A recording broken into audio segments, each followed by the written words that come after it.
नाज मीडिया उर्दू में आपका खैर मकदम है। इस वीडियो को पेश करने में ताउन किया है। उम्रा का फरीज़ा अदा कीजिए शबीर टूरिस्ट एंड ट्रेवल्स के साथ, रहमतों बरकतों की सादत के साथ।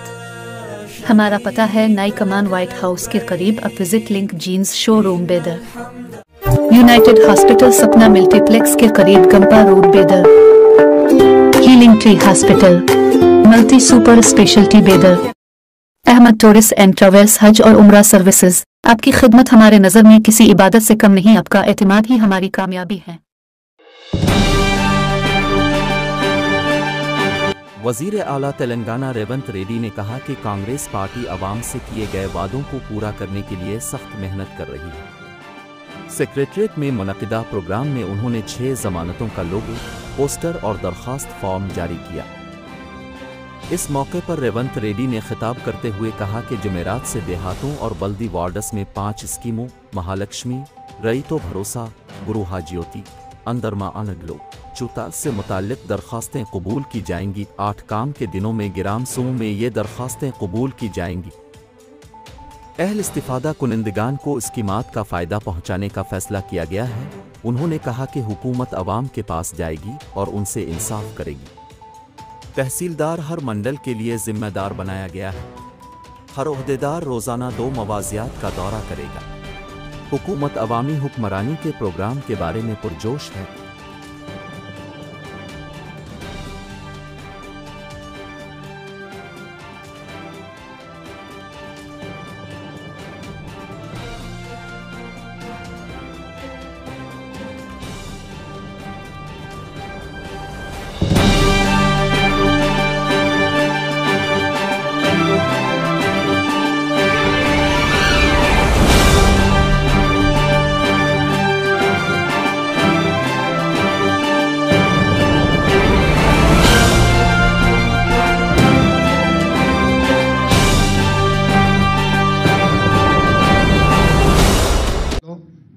మున్సిపల్ వార్డులలో పట్టణాలలో డిసెంబర్ 28 నుండి జనవరి 6 తారీఖు వరకు 8 పని దినాలలో గ్రామ సభలు ఏర్పాటు చేయడం ద్వారా ఈ అప్లికేషన్లు ముందే గ్రామాలకు పంపించి ప్రజలకు అందుబాటులో పెట్టి ప్రజలు ఇందులో అడిగిన సమాచారాన్ని సేకరించి అర్హులైన లబ్ధిదారులందరికీ కూడా సంక్షేమ పథకాన్ని అమలు చేయాలన్న ఉద్దేశంతో ప్రభుత్వం ఈ గొప్ప కార్యక్రమాన్ని తీసుకున్నది.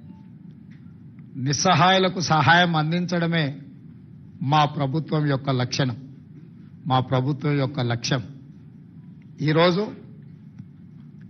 ఎవరైతే తండాలలో గూడాలలో మారుమూల పల్లెల్లో ఉన్న అత్యంత నిరుపేదలకు కూడా ఈ పథకాన్ని అందించాలన్న లక్ష్యంతో ఈరోజు ఈ గ్రామ సభలను ఏర్పాటు చేయడం జరిగింది. ఎందుకంటే ఏ నిజమైన లబ్ధిదారుణ్ణి ఎంపిక చేయాలన్నా వాళ్ళు సచివాలయానికి రావడమో లేదా మేము ప్రజాభవన్లో ఏర్పాటు చేసిన ప్రజావాణి కార్యక్రమంలో వాళ్ళు వచ్చి వినతి పత్రాలు ఇవ్వడమో, పేద ప్రజలకు అది అత్యంత భారమైన పని. గ్రామాల నుండి సుదూర ప్రాంతాల నుంచి హైదరాబాద్ నగరానికి రావడం, హైదరాబాద్ నగరంలో మళ్ళీ పంజగుట్ట చౌరస్తా చేరుకొని జ్యోతిరావు పూలే ప్రజాభవన్ దగ్గరికి వచ్చి ముందు రోజు రాత్రే ఇక్కడ నిరీక్షించి అక్కడ వినతి పత్రాలు ఇస్తున్నారు అని అంటే ప్రజలకు 10 సంవత్సరాల నుంచి ప్రభుత్వం అందుబాటులో లేకపోవడం, పరిపాలన ప్రజల దగ్గరికి చేరకపోవడం వల్ల తీవ్రమైన ఇబ్బందులను ప్రజలు ఎదుర్కొంటున్నారు.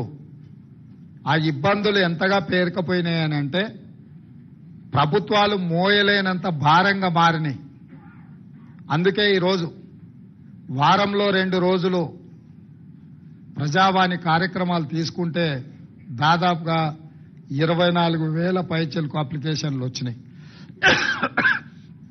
ఇందులో ప్రధానంగా భూమికి సంబంధించిన సమస్యలు, ఇల్లు లేని వారి సమస్యలు, లేకపోతే ప్రభుత్వం వైపు నుంచి అందించాల్సిన రాజీవ్ ఆరోగ్యశ్రీ లాంటి సమస్యలే ప్రధానంగా రావడం జరిగింది. వీటన్నిటిని కూడా విశ్లేషించి ఆయా శాఖలకు ఆయా అధికారులకు పంపించి వాటి మీద చర్యలు తీసుకునే విధంగా ఈరోజు మా ప్రభుత్వం ప్రయత్నం చేస్తుంది.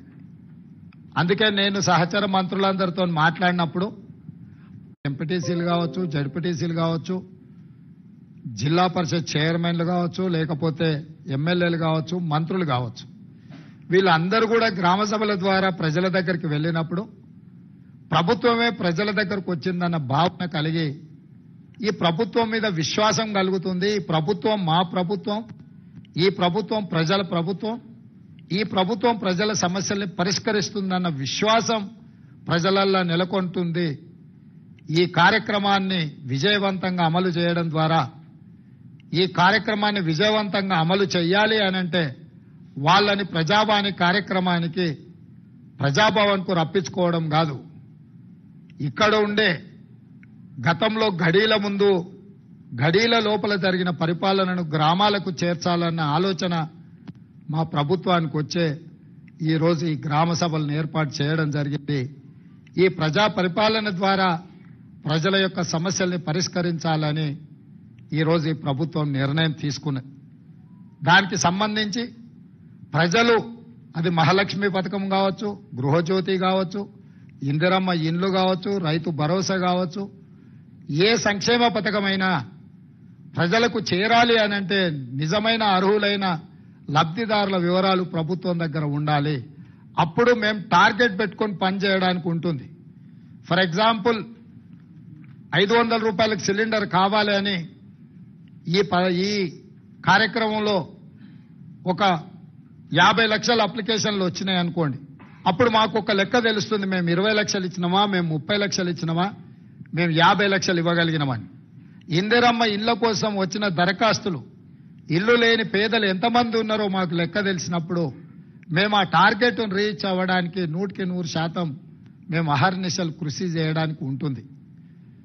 ఇట్లా ప్రతి సంక్షేమ పథకానికి ప్రజలు అర్హులు దరఖాస్తు పెట్టుకున్నప్పుడు అందులో ఎన్ని పరిష్కరించినో మాకు తెలిస్తే ఇంకెన్ని పరిష్కరించాల్సిన అవసరం ఉందో మా బాధ్యత మేము గుర్తు చేసుకోవడానికి అవకాశం ఉంటుంది.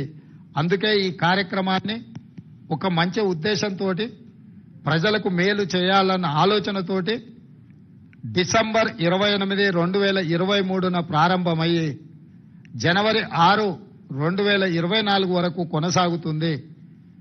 మండలాల వారీగా ప్రతి మండలాన్ని 2 గ్రూపులుగా విడగొట్టి ఒక గ్రూప్కి ఎంఆర్ఓ గారు, ఇంకొక గ్రూప్కి ఎంపీటీఓ గారు బాధ్యత వహిస్తారు. అదేవిధంగా ప్రతి అధికారి రోజుకు 2 గ్రామాలను సందర్శిస్తాడు. ఉదయం 8 గంటల నుంచి 12 గంటల వరకు ఒక గ్రామంలో గ్రామ సభ జరిగితే మధ్యాహ్నం 2 గంటల నుంచి 6 గంటల వరకు ఇంకొక గ్రామంలో గ్రామ సభ జరుగుతుంది. ఆ విధంగా అన్ని గ్రామాలను, అన్ని మున్సిపల్ వార్డులను కవర్ చేయడం. ఒకవేళ జనాభా ఎక్కువ ఉన్న గ్రామాలలో అక్కడ కౌంటర్స్ ఎక్కువ తెరిచే ఏర్పాటు చేస్తున్నాం. మహిళలకు, పురుషులకు కూడా సపరేట్ గా కౌంటర్స్ పంపిస్తున్నాం. ఇదే కాకుండా డిసెంబర్ 28 నుంచి జనవరి 6 తారీఖు వరకు గ్రామ పంచాయతీలల్లో గ్రామ కార్యదర్శి లేకపోతే అంగన్వాడీ టీచర్లో ఎవరినో పెట్టి అక్కడ అప్లికేషన్లు పెట్టి, ఒకవేళ గ్రామ సభలో అప్లికేషన్లు ఇవ్వలేకపోయిన వాళ్ళు గ్రామ పంచాయతీలో కూడా ఈ పని దినాలలో ఇచ్చుకునే విధంగా కూడా ఏర్పాట్లు చేస్తున్నాం. ఎందుకనంటే ఈ రోజు తప్పితే మళ్ళీ